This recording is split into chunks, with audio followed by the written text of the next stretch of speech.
Bienvenue dans notre première série, ou disons, dans notre premier tutoriel de la série des tutoriels sur Primavera P6 de Oracle. Hello, bienvenue dans ce premier tutoriel sur Primavera P6. Je suis Jacques Ebaka, votre formateur. Alors, je suis ingénieur projet et système de management. Je suis aussi consultant formateur et entrepreneur web. Alors, suivons ce tutoriel. Ici, nous allons parler de comment est-ce que il faut comprendre l'interface de Primavera avant même d'aller en profondeur avec les autres tutoriels. Donc, n'oubliez pas à cet instant de vous abonner, de liker, de commenter et de surtout partager aussi la chaîne pour la faire grandir. Toutes ces actions-là me feront beaucoup plaisir et m'encourageront à continuer encore de faire des contenus de qualité. Alors, passons directement au tutoriel. Bien, lorsque nous cliquons sur Primavera P6, nous tombons sur cette page. Alors, avant de continuer, si vous n'avez pas encore Primavera, Oracle Primavera P6, je vais faire un tutoriel là-dessus qui apparaît maintenant. Voilà, en haut à droite. Voilà. Cliquez dessus. Allez-y regarder le tutoriel comment obtenir Primavera P6 gratuitement. Je vous le dis, c'est gratuit. Donc, n'oubliez pas d'aller regarder ce tutoriel avant de venir regarder celui-ci. Bien sûr, là-bas, c'est pour obtenir le logiciel. Donc, quand nous tombons ici, il va nous demander de rentrer notre mot de passe. N'oubliez pas, quand vous allez créer Primavera, gardez très bien, soigneusement, votre mot de passe. Sinon, vous serez obligé de créer une nouvelle base de données à chaque fois. Si vous avez fait des travaux, imaginez ce que vous pouvez perdre. Donc, moi, je vais rentrer mon mot de passe.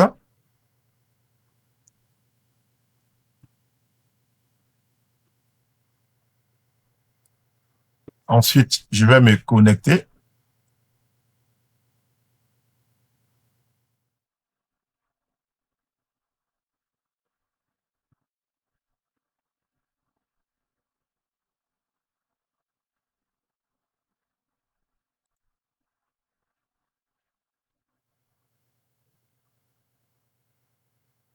Donc, ça démarre.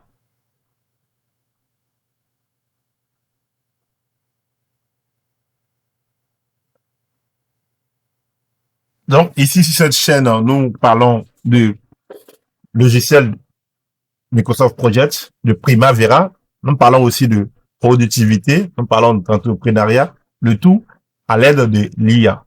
Mais spécialement, j'ai une seconde chaîne qui est dédiée à l'IA. Là-bas, je montre comment créer des vidéos virales pour ceux qui veulent entreprendre dans ce domaine. Je montre comment créer des vidéos de niveau hollywoodien pour faire le marketing ou encore des vidéos de longue durée. Donc, vous pouvez aller sur cette chaîne-là aussi. C'est Jacques Ebaka TV, comme vous l'entendez, Jacques Ebaka TV simplement. Eh bien, notre logiciel est ouvert. Nous n'allons plus perdre de temps. Normalement, quand vous ouvrez pour la première fois, c'est pas comme ça que ça apparaît. Hein. Ça apparaît juste là. Mais c'est parce que ici, j'avais déjà ouvert un projet. C'est pour ça que ça apparaît comme ça. Donc, ce que je vais faire, je vais fermer le projet complètement. Voilà. Et puis,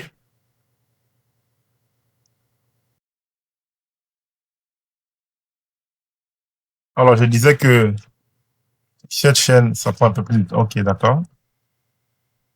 Voilà. Nous parlons de gestion de projet, de pas mal de choses. Eh bien, voilà, justement, lorsque vous ouvrez Microsoft Project, voici ce sur quoi nous tombons. C'est déroulé comme ça. Voilà, c'est moi qui l'ai replié. Juste que je suis en train de travailler un peu sur quelque chose. Donc, je l'ai replié. Donc, quand vous arrivez, c'est ici que vous tombiez. Voilà. Vous pouvez tomber ici. Vous pouvez toucher comme ça. Voilà. Et donc, vous voyez que Ici, nous avons là-bas le ruban, là-bas des menus, d'accord? Et nous avons les barres d'outils. Nous en avons 3 de façon prédéfinie comme ça. Quand nous ouvrons Primavera, à gauche, ici, cette barre-là, nous pourrions même le soulever un peu. Voilà, mais je n'en ai pas besoin. J'aime bien ce qu'ils ont déjà fait là, donc pas besoin de changer quelque chose. Voilà, on va simplement prendre et puis ramener.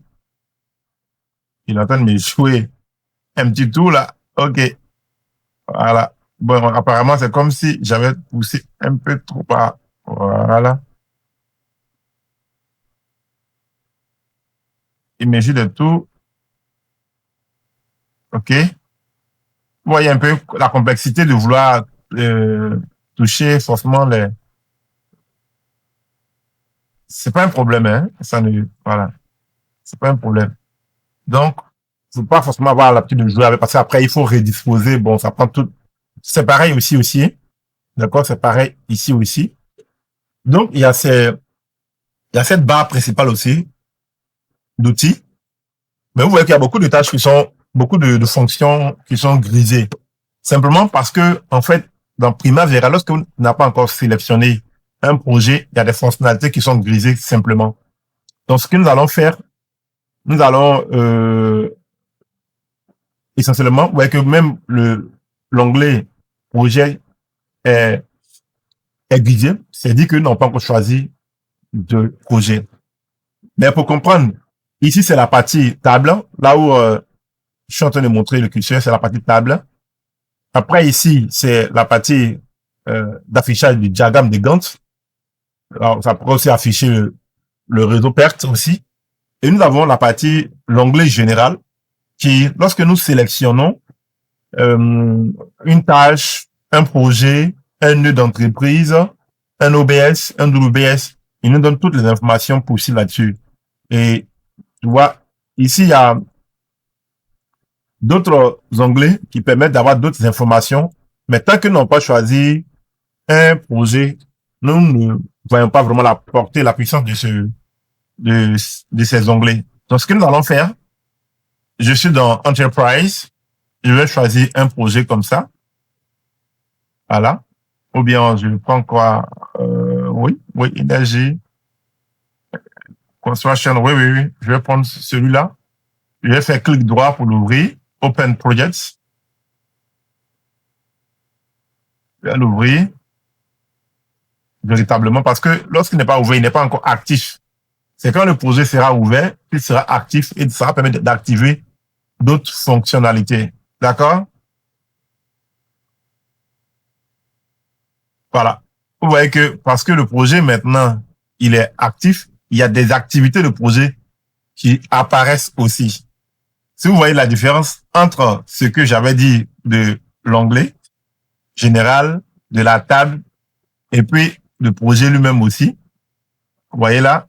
Voilà. Donc, il est actif maintenant. Vous voyez aussi que cet onglet-là aussi est actif. Voilà. Dans la barre du menu principal, il est aussi actif. Project est actif. À partir d'ici, donc, nous pouvons manipuler ces différents boîtes d'outils, d'accord? Les différentes barres d'outils, je dirais. Par exemple, qu'est-ce qu'on peut faire?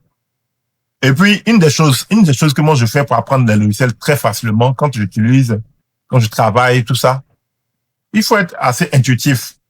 Ils ont créé des tableaux de bord qui permettent de communiquer avec l'utilisateur. Donc, vous pouvez mettre le curseur, vous allez voir Project, vous allez voir Resources, Report. Et excusez-moi aussi, j'ai mis moi ma version en anglais parce que bon, ça me permet en même temps de garder certaines notions en anglais parce que le logiciel même a certaines fonctionnalités qui sont beaucoup plus poussées en anglais, bon pas poussées mais qui sont carrément en anglais, les sites de base, tout ça. Et puis notre monde est ouvert aujourd'hui.